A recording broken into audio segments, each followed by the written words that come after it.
താന്തോന്നി. രചന rose Susan. അവതരണം ഷാഹുൽ മലയിൽ. Editing Shereej Poonoor. നിർമ്മാണം PNR ക്രിയേഷൻസ്. ഓഫീസിൽ ആരെങ്കിലും കൂടെ നിൽക്കാൻ പാത്തിനുണ്ടോ? എത്ര പണം വേണമെങ്കിലും കൊടുക്കാം. എൻ്റെ കൂടെ നിൽക്കണം. അങ്ങനെ ആരെങ്കിലും? ഭദ്ര എന്തൊക്കെയോ മനസ്സിലുറപ്പിച്ചുകൊണ്ട് പറഞ്ഞു. അങ്ങനെ ഒരാൾ മാത്രമേ അവിടെയുള്ളൂ, ജോബിൻ. ഞാൻ നമ്പർ തരാം, നേരിട്ട് പോയി കണ്ടോ. പിന്നെ പുലിവാരൊന്നും എൻ്റെ മേലേക്ക് വരരുത്, ഞാൻ ഒന്നിനുമില്ല. അവന് നമ്പർ തരാം, നിങ്ങൾ എന്താണെന്ന് വെച്ചാൽ ആലോചിക്കുക. പറഞ്ഞുകൊണ്ട് ജോബിൻ്റെ നമ്പർ കൊടുത്ത് ജോക്കുട്ടൻ. നമ്പർ തൻ്റെ ഫോണിൽ സേവ് ചെയ്ത് അവിടെ നിന്ന് ഇറങ്ങി ഭദ്രൻ. ഓഫീസിൽ നിന്ന് ഇറങ്ങി ഫോൺ സൈലന്റ് മോഡിൽ നിന്ന് മാറ്റിയിടാൻ നോക്കുമ്പോൾ പരിചയമില്ലാത്ത നമ്പറിൽ നിന്ന് കോൾ വന്നിരിക്കുന്ന കണ്ടിട്ട് തിരിച്ചു വിളിച്ച് ജോബിൻ.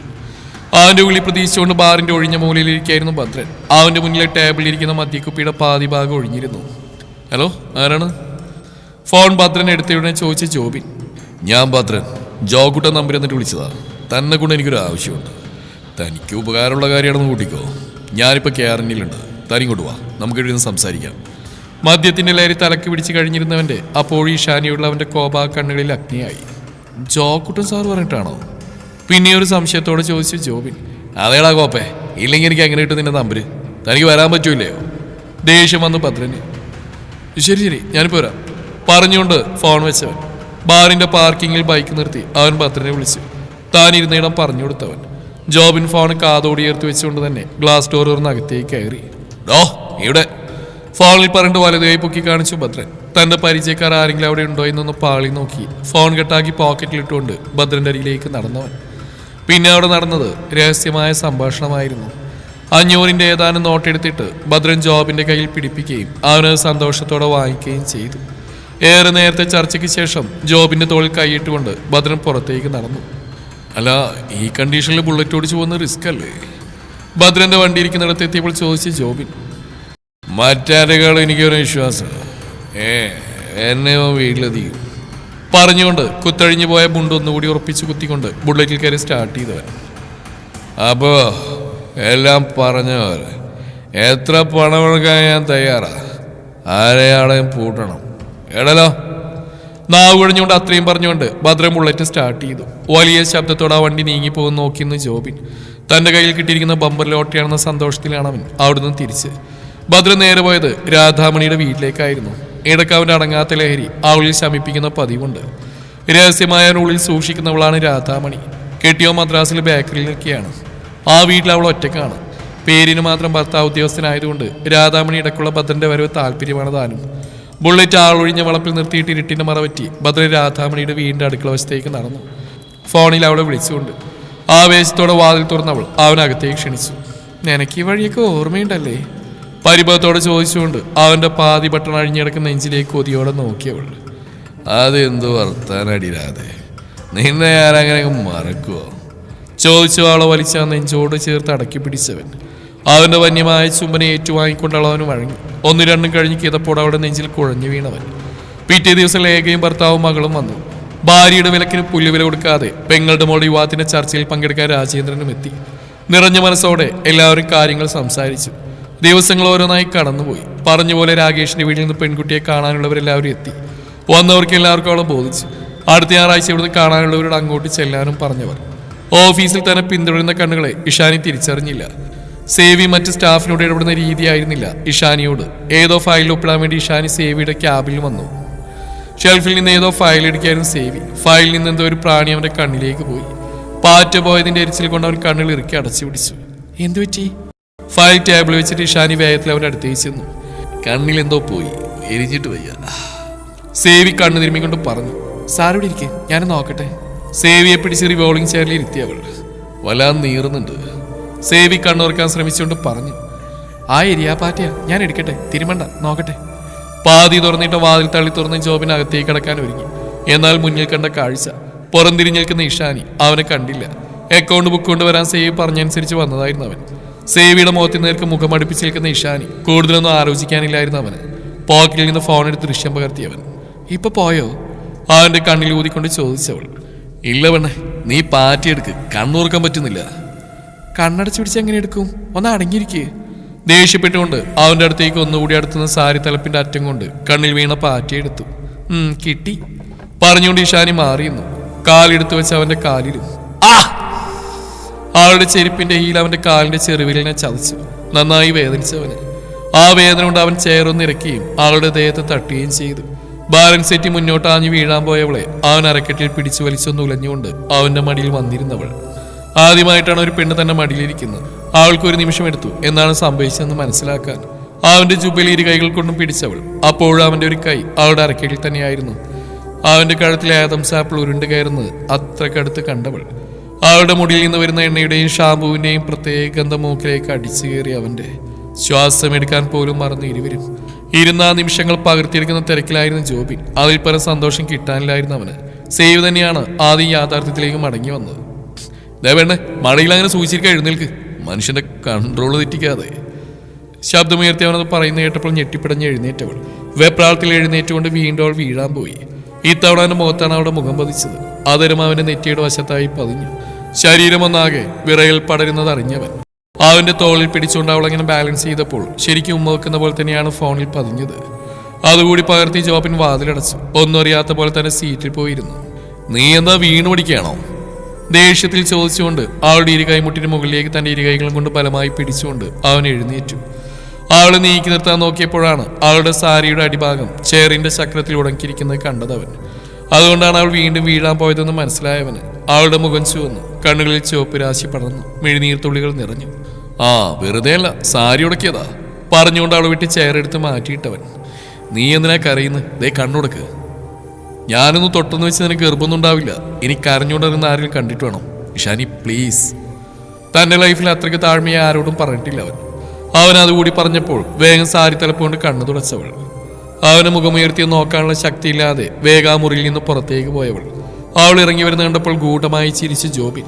അവന്റെ ഫോണിൽ നിന്ന് ആ ദൃശ്യങ്ങളെല്ലാം ഭദ്രന്റെ ഫോണിലേക്ക് സെൻഡ് ആവുകയായിരുന്നു. ആ സമയം ഓഫീസിലിരിക്കാൻ എന്തോ അസ്വസ്ഥത തോന്നി സേവിക്ക്. പ്ലാന്റേഷനിൽ പോയ ജോസൂട്ടി വിളിച്ച് വിവരം പറഞ്ഞിട്ട് സേവി ഇറങ്ങി. തലവേദന എന്ന പേരും പറഞ്ഞ് ഇഷാനിയും നേരത്തെ ഇറങ്ങി. വീട്ടിലെത്തി. ട്യൂഷൻ ക്ലാസ്സിൽ പോയില്ലെന്നവൾ വെറുതെ ഓരോന്നോർത്തങ്ങനെ കിടന്നു. മകൾ പറഞ്ഞ കള്ളം വിശ്വസിച്ചു രാജിയമ്മ. ഈ ചായ കുടിക്കും മോളെ, തലവേദന മാറും. അമ്മ ഇവിടുത്തെ ചായ വാങ്ങി കുടിച്ചു ഇഷാനി. സ്ഥലം കാണാൻ ആള് വന്നിരുന്നു. ഏതാണ്ട് ഉറപ്പിച്ച മട്ട. വേറെ ആരോ കാണാനുണ്ട്, നാളെ കൊണ്ടുവന്ന് കാണിക്കാന്ന് പറഞ്ഞു. അഡ്വാൻസ് ശരിയാണെങ്കിൽ ഉറപ്പിച്ചിരിക്കായിരുന്നു. അമ്മ നെടുവീർപ്പോടെ പറയുന്ന കേട്ടിരുന്നു ഇഷാനി. ഈ സമയം മൂർത്തി ഫോണിൽ സംസാരിച്ചുകൊണ്ടിരിക്കുകയാണ്. ഒന്നും പേടിക്കണ്ട, നിങ്ങൾ നാളെ പോയി സ്ഥലം കാണുന്നു. ഇഷ്ടമായി എന്ന് പറയുന്നു. അഡ്വാൻസ് കൊടുക്കുന്നു. 2 ആഴ്ചക്കുള്ളിൽ മുഴുവൻ പണവും നൽകി തീരെടുക്കുന്നു. ആധാരം എഴുതുന്ന കാര്യം രജിസ്റ്റർ ചെയ്യുന്ന കാര്യമൊക്കെ ഞാൻ ഏർപ്പാട് ചെയ്തോളാം. പേര് മറക്കണ്ട, മേരി മറിയം. ഓക്കെ? എല്ലാം പറഞ്ഞുകൊണ്ട് ഫോൺ വെച്ച് പോയാൽ മേരി അമ്മയെ വിളിച്ച് അവർ ആഗ്രഹിച്ച പോലെ എല്ലാം ശരിയാക്കിയെന്ന് അറിയിച്ചു. ഓരോ ദിവസവും കൊഴിഞ്ഞു പോയിക്കൊണ്ടിരുന്നു. ചെറുക്കൻ്റെ വീട്ടിൽ പോയവർക്കും വീടും പരിസരവും വീട്ടുകാരെയൊക്കെ ഇഷ്ടപ്പെട്ടു. നിശ്ചയത്തിനുള്ള തീയതി ഏതാണ്ട് ഉറപ്പിച്ചിട്ടാണ് അവർ തിരികെ വന്നത്. അന്നത്തെ ആ സമ്പത്തിന് ശേഷം തന്നിൽ നിഷാനി അകന്നു നിൽക്കുന്ന പോലെ തോന്നി സേവിക്ക്. ഒരു കണക്കിന് നന്നായി എന്ന് തോന്നി അവനും. നിശ്ചയം വളരെ ചുരുക്കി കഴിക്കാനും വിവാഹം ഗംഭീരമായി നടത്താനുമാണ് നിശ്ചയിച്ചത്. നിശ്ചയത്തിന് മുന്നേ അച്ചമ്മയുടെ ആണ്ട് വരുന്നതുകൊണ്ട് അതുകൂടി മുന്നിൽ കണ്ടുകൊണ്ടാണ് ഓരോന്നും ചെയ്തു തുടങ്ങിയത്. സാരി എടുക്കലും മറ്റു അച്ചമ്മയുടെ ആണ്ട് കഴിഞ്ഞിട്ട് മതിയെന്ന് ഇഷാനി അമ്മയും കൂടി തീരുമാനിച്ചു. രജിസ്ട്രേഷൻ കഴിഞ്ഞോടെ ബുദ്ധിമുട്ടെല്ലാം മാറിക്കിട്ടി. വിവാഹം നല്ല രീതിയിൽ തന്നെ നടത്തണമെന്ന അമ്മയുടെ സ്വപ്നം യാഥാർത്ഥ്യമാട്ടെ എന്ന് കരുതി ഇഷാനിയും. വൈകിട്ട് രാകേഷ് വിളിക്കും. ഇഷാനിക്ക് അധികം സംസാരിക്കാനൊന്നുമില്ലെങ്കിലും വാതോരാ സംസാരിക്കും അയാൾ. എല്ലാം ഭാവിയെക്കുറിച്ചുള്ള അയാളുടെ സങ്കല്പങ്ങൾ എല്ലാം മൂളി കേൾക്കും അവൾ. എന്താണോ തനിക്കൊരു ഇൻട്രസ്റ്റ് ഇല്ലാത്ത പോലെ? തന്റെ സമ്മതത്തോടെയല്ലേ ഈ വിവാഹം? അവളിൽ നിന്ന് താൻ പ്രതീക്ഷിച്ച പോലെയുള്ള മറുപടികൾക്ക് വന്നപ്പോൾ ഒരു ദിവസം രാകേഷ് ചോദിച്ചു പോയി. ഏയ് അങ്ങനെയൊന്നുമില്ല, വിവാഹ ജീവിതത്തെക്കുറിച്ച് എനിക്ക് പ്രത്യേകിച്ച് സങ്കല്പങ്ങളൊന്നുമില്ല, അതുകൊണ്ട് അങ്ങനെ ഒന്നും മിണ്ടാ നിൽക്കുന്നത്. അവൾ ആ പറഞ്ഞ പൂർണ്ണമായും വിശ്വസിക്കാൻ കഴിഞ്ഞില്ല അവന്. ഇഷാനി എന്തൊക്കെയോ തന്നിൽ നിന്ന് ഒളിക്കാൻ ശ്രമിക്കുന്നുണ്ടെന്ന് തോന്നിപ്പോയവന്. ഏതായാലും നിശ്ചയമൊക്കെ ആവാറായില്ലേ, താൻ ലീവ് എടുക്കുക. നാളെ ഞാൻ ലീവ് എടുക്കാം, നമുക്കൊന്ന് പുറത്തു പോവാം. രാകേഷ് കുറച്ച് സമയം അവളോടൊപ്പം ചെലവഴിക്കാനുള്ള ആകാംക്ഷയോടെ ചോദിച്ചു. നാളെ ലീവ് എടുക്കാൻ പറ്റില്ല, കുറെ ഫയലുകൾ ക്ലിയർ ചെയ്യാനുണ്ട്. ശരി, ഞാൻ നിർബന്ധിക്കുന്നില്ല. താല്പര്യമില്ലാത്ത മട്ടിലാണെന്ന് അവൻ ഫോൺ വെച്ച്. അത് അവൾക്ക് വ്യക്തമായി മനസ്സിലാവുകയും ചെയ്തു. ഉറങ്ങാൻ കിടക്കുമ്പോൾ തെളിഞ്ഞു വരുന്ന സേവിയുടെ മുഖം അവളെ കൂടുതൽ അസ്വസ്ഥയാക്കി. അച്ചമ്മയുടെ ആണ്ട് കഴിഞ്ഞതോടെ തിരക്കായി വീട്ടിൽ. അമ്മായിയും മോളും വീട്ടിലുണ്ട്.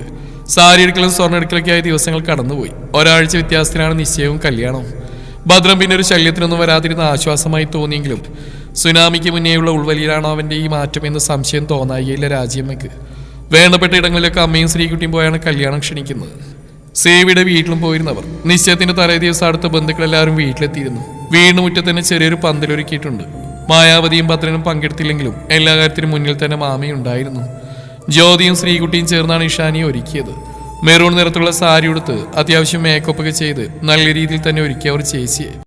മുല്ലപ്പൂ കൂടി വെച്ചതോടെ സുന്ദരിയായി ഇഷാനി. ജോസൂട്ടിയും സേവിയും നേരത്തെ തന്നെ എത്തിയിരുന്നു. ശീതളിൽ നിൻസി ചേച്ചി മാത്രമാണ് ഓഫീസിൽ നിന്ന് വന്ന്. ബാക്കി എല്ലാവരും കല്യാണത്തിന് വരാമെന്നാണ് പറഞ്ഞിരുന്നത്. കൃത്യസമയത്ത് തന്നെ രാകേഷിന്റെ വീട്ടുകാരും എത്തി. മുഹൂർത്ത സമയത്ത് തന്നെ മോതിരമാറ്റം നടന്നു. രാകേഷിന്റെ പെങ്ങൾ വളയിട്ടു ഇഷാനിയുടെ കയ്യിൽ. എല്ലാം കണ്ട് ചിരിയോടെ ഇരുന്ന് സേവി. ഇടക്കവളുടെ നോട്ടം അവന് നേർക്ക് പാളി വീഴുന്നുണ്ട്. ഫോട്ടോ എടുക്കാനായി രാജിയമ്മയാണ് സേവിയെയും ജോസൂട്ടിയെയും കൊണ്ടുപോയത്. എന്തായാലും ഒരുങ്ങിയപ്പോൾ താനാകെ മാറി കേട്ടോ. സേവി പറയുന്ന കേട്ടപ്പോൾ രാകേഷിന്റെ മുഖമിരുണ്ടു. രാകേഷിന്റെ വശത്തായി ജോസൂട്ടി നിന്നപ്പോൾ ഇഷാനിയുടെ അടുത്തേക്ക് നിന്ന് സേവി. ചിരിച്ചുകൊണ്ട് ഇഷാനി നിൽക്കുന്ന കണ്ടപ്പോൾ ദേഷ്യമാണ് രാകേഷിന് തോന്നിയത്.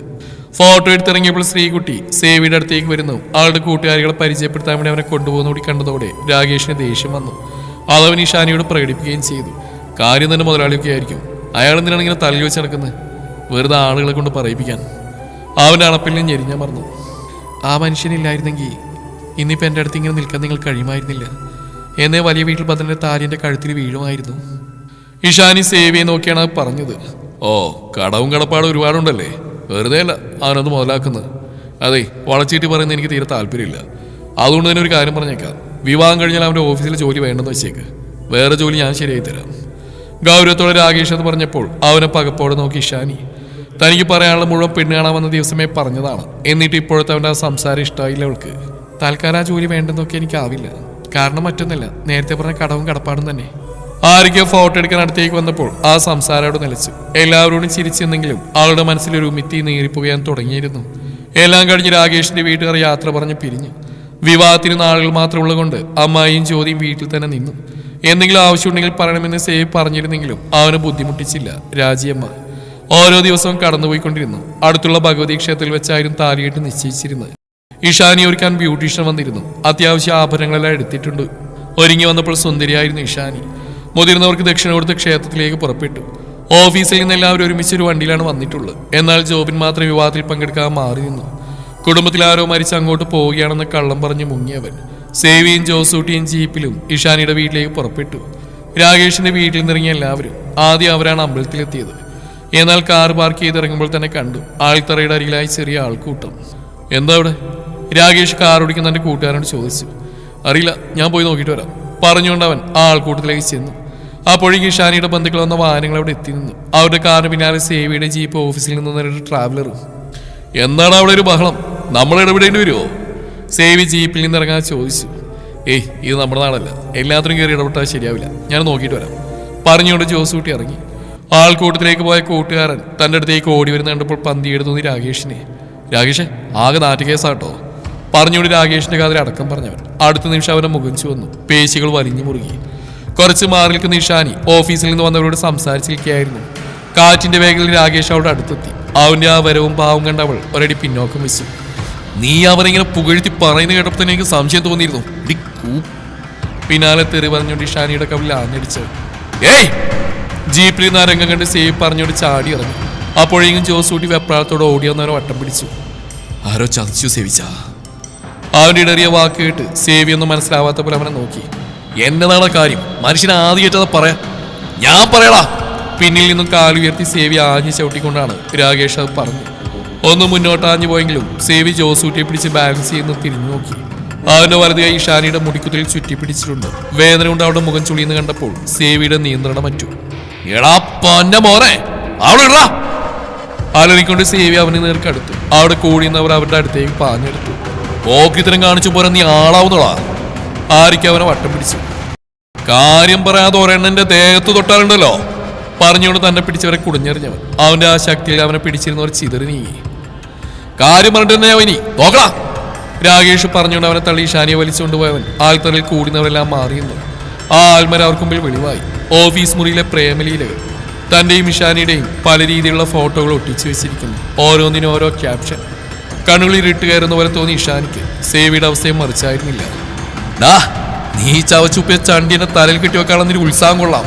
മറ്റൊരു തന്നെ വീഴ്പ്പ് ചുമക്കേണ്ട ഗതികേടൊന്നും എനിക്കില്ല, നീ തന്നെ എടുത്തോടാ പറഞ്ഞുകൊണ്ട് ഇഷാനിയെ സേവിയുടെ ദേഹത്തേക്ക് ആഞ്ഞ് തള്ളിയത്. അവന്റെ ദേഹത്തെട്ടി കുഴഞ്ഞു വീഴാൻ തുടങ്ങിയവളെ പിടിച്ചത്. നിങ്ങളെ വിശ്വസിച്ചു പോയി ഞാൻ. ഇങ്ങനൊരു ബന്ധം നിങ്ങൾ തമ്മിൽ ഉണ്ടായിരുന്നെങ്കിൽ എന്തിനാ മക്കളെ അമ്മയെ വീട്ടിയാക്കിയത്? ആർത്തലച്ച് കരഞ്ഞുകൊണ്ട് അവിടെ അടുത്തേക്ക് വന്ന് രാജിയമ്മ. അമ്മ, ഇതാരോ? ഇഷാനി എന്തോ പറയാൻ തുടങ്ങിയതും രാജിയമ്മയുടെ വലതുകൈ ഉയർന്നതായിരുന്നു. മുഖം ഒരു വശത്തേക്ക് ചെരിഞ്ഞുപോയി അവളുടെ. മിണ്ടി പോരുത്. ആ ഫോട്ടോയിൽ തെളിഞ്ഞിരിക്കുന്ന നീ ഇവനുമല്ലേ? ഇനി അതല്ല എന്നാണ് നീ പറയുന്നത്. എല്ലാവരുടെയും മുമ്പിൽ നാണം കെടുത്തുന്നില്ല നല്ലത്. നിനക്ക് എന്നെ വിളിക്ക് ഒന്നേരുന്നായിരുന്നു. എന്താ നിന്റെ ഇഷ്ടം അനുസരിച്ച് നടക്കായിരുന്നല്ലോ നിനക്ക്. നിറഞ്ഞൊഴുകിയ മിഴികൾ ഉയർത്തി അവൾ അരികിൽ നിൽക്കുന്ന സേവിയെ നോക്കി. ഒരു ഭാവമാറ്റമില്ലാതെ നിൽക്കുന്നവനെ കാണെ അവളുടെ മനസ്സിൽ എന്തൊക്കെയോ തോന്നിപ്പോയി. എന്തോ ഒന്നുമില്ലാ നിൽക്കുന്നു. ഇനി ഇത് നിങ്ങളുടെ പ്ലാനായിരുന്നു? കരുതിക്കുട്ടി എല്ലാവരും ചേർന്നല്ലേ? അവളുടെ കണ്ണുകളിൽ നിന്ന് അഗ്നിയാളി. ഷാനി! ചുറ്റുമായിരുന്ന കുത്തുവാക്കളും പരിഹാസമുനയുള്ള ചിരിയും കുറ്റപ്പെടുത്തലും ശാപവാക്കളും കേട്ട് അവളുടെ മാനസിക നില തെറ്റിയ അവസ്ഥയിലായിപ്പോയി. ആകെ ആശയക്കുഴപ്പത്തിലായിപ്പോയി സേവി. ഉചിതമായതൊന്നും ചിന്തയിൽ വരാത്ത പോലെയുള്ള അവസ്ഥയിൽ നിന്നും ആ ഒറ്റ വിളിയിൽ അവർ പുറത്തു കിടന്നു. സൂക്ഷിച്ച് സംസാരിക്കണം. ഇങ്ങനെ ഒരു ചെറ്റത്തരം കാണിച്ചിട്ട് നിന്റെ വിവാഹം മുടക്കിയിട്ട് എനിക്ക് എന്ത് കിട്ടാനാ? നിന്റെ ശരീരം ഞാൻ മോഹിച്ചിരുന്നെങ്കിൽ അതിന് ഈ വഴിയായിരിക്കില്ല ഞാൻ സ്വീകരിക്കുക. നിന്നെ കെട്ടി കൂടെ പൊറപ്പിക്കാൻ ഈ നിൽക്കുന്ന ആരുടെയും സമ്മതം എനിക്ക് ആവശ്യമില്ല. നിന്റെ സമ്മതം മാത്രം മതി. ഒരു പെണ്ണിന്റെ ചൂടറിയണമെന്ന് എനിക്ക് ആഗ്രഹം ഉണ്ടെങ്കിൽ സേവി ഒന്ന് വിരൽ ഞൊടിച്ചാൽ മതി. ആ നിമിഷം വരും. ഒന്നല്ല, ഒത്തിരി പേര്. ഈ തന്തയ്ക്ക് പുറകായിക ചെയ്യേണ്ട ആവശ്യം കാഞ്ഞിരത്തിങ്കിൽ സേവിക്കില്ല. വലിയ വീരവാദം താൻ ഞങ്ങളെ പൊട്ടം കളിപ്പിക്കാൻ നോക്കുകയാണോ? നീ പറയാൻ മറ്റേടത്ത പുള്ളിയൊക്കെ ആയിരിക്കും. ഈ ഫോട്ടോയിൽ ഇങ്ങനെ ഒട്ടിരിക്കുന്ന നീ തന്നെയല്ലേ? രാകേഷ് അവനെ നോക്കി ദേഷ്യത്തിൽ ചോദിച്ചു. അതെ, ഞാൻ തന്നെയാണ് കൂടെ നിൽക്കുന്ന ഇവളും. ഒരു പ്രത്യേക സാഹചര്യത്തിൽ അങ്ങനെ നിൽക്കേണ്ടി വന്നതെന്ന് വെച്ച് അതിന്റെ അർത്ഥം നിങ്ങൾ ഉദ്ദേശിക്കുന്ന പോലെ ആവണമെന്നുണ്ടോ? സേവി അവനെ നേർക്ക് ചൊടിഞ്ഞു. ഈ നിപ്പ് വേണ്ട ഏത് കുട്ടിക്കും മനസ്സിലാവും നിങ്ങൾ തമ്മിലുള്ള ചുറ്റിക്കളി. എടാ, ഇനി നിനക്കുള്ളത് വേണ്ട. പെണ്ണ് കിട്ടാൻ നിന്ന് പോയാലും വേണ്ടില്ല. ഇവന്റെ വിത്തുകളുടെ വയറ്റിൽ ഊറിയിട്ടുണ്ടോന്ന് ആർക്കറിയാം? മറ്റൊരുത്തന്റെ കുഞ്ഞ് അച്ഛാന്ന് വിളിക്കേണ്ട ഗതികളൊന്നും എന്റെ മോന് വന്നിട്ടില്ല. രാകേഷിന്റെ അച്ഛൻ പറയുന്ന കേട്ട് അതുവരെ നിയന്ത്രിച്ചിരുന്ന സേവിയുടെ സകല നിയന്ത്രണവും വിട്ടു. എടോ, തന്നെ നീ! അയാളുടെ കഴുത്തിന് കുത്തിപ്പിടിച്ചവൻ അവന്റെ കൈ അയാളുടെ തൊണ്ടയിൽ മുറുകി. ശ്വാസം കിട്ടാതെ അയാളുടെ കണ്ണുകൾ പുറത്തേക്ക് തള്ളി. തുടരും ഈ കഥയുടെ ബാക്കി ഭാഗം നാളെ ഇതേ സമയം.